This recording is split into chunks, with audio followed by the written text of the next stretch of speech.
ស្វាគមន៍និងស្ដាប់ដំរុយឆ្នោតខ្មែរប្រចាំថ្ងៃដើម្បីជាកម្លាំងចិត្តសូមពុកម៉ែបងប្អូនចុច like និងសញ្ញាជាម្នាក់មួយផងដើម្បីទទួលបានដំរុយថ្មីប្រចាំថ្ងៃដំរុយឆ្នោតខ្មែរនៅថ្ងៃនេះគឺថ្ងៃទី23ខែវិច្ឆិកាឆ្នាំ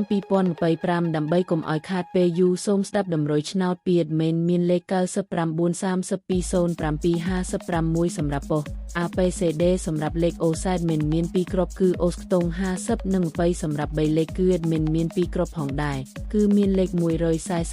1/132គុណបើសិនជាពុកម៉ែបងប្អូនស្រឡាញ់និងពេញចិត្តលេខទាំងនេះពុកម៉ែបងប្អូនអាចយកលេខទាំងនេះទៅផ្សងសំណាងបានជាចុងក្រោយសូមជូនពរពុកម៉ែបងប្អូនដែលយកលេខខាង admin ទៅផ្សងសំណាងហេងយើងទាំងអស់គ្នាជូនពរពុកម៉ែបងប្អូនជួបតែសំណាង